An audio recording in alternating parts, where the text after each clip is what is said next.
Good morning and welcome once again to the Principal's Office at Wellington Academy, Al Khail, for my weekly video blog. So I want to start briefly by just thanking again all our Arabic teachers and our Islamic teachers who put together the wonderful assemblies we had last week.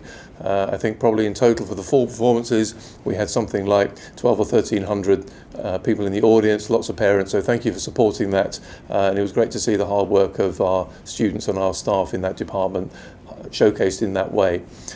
Now, with busiest time of year approaching in many ways for our students, so we took the opportunity, or we've taken the opportunity this week to give our students a little bit of a break. So our secondary students had a trip to IMG World yesterday, started with a big breakfast in the canteen, and then they went out, had a great day out, a relaxing day out. So I'd like to thank Ms. Sturk in particular for organising that, but all the secondary staff who went along to help out with the supervision of that trip.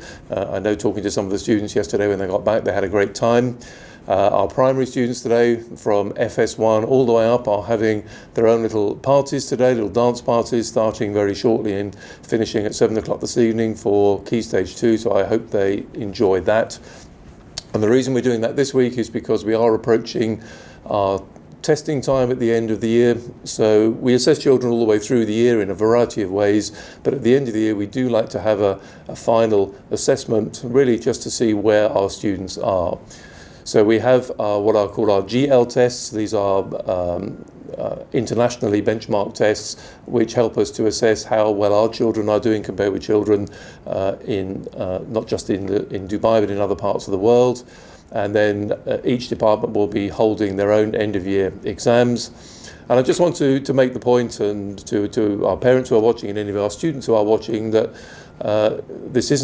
we don't do this because we want to cause children any kind of anxiety or stress. The whole point of this is it helps us to understand exactly where children are in their learning journey. It helps us to understand what their strengths are, what we might need to do to help them at the end of this year and next year.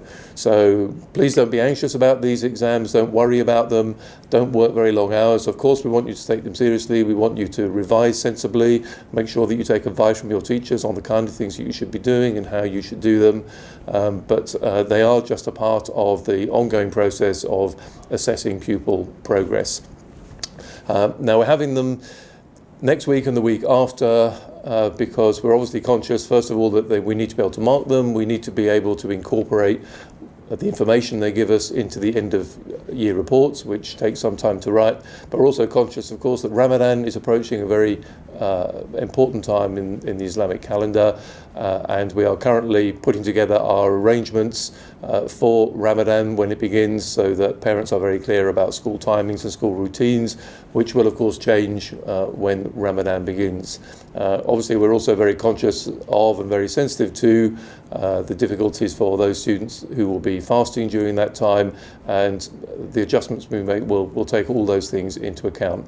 So we hope to have those arrangements ready to send out to parents sometime towards the end of next week. So there we are, that's it. That brings an end to this week's video blog. I hope you've enjoyed watching it, and I wish you, as ever, a very good weekend. Thank you.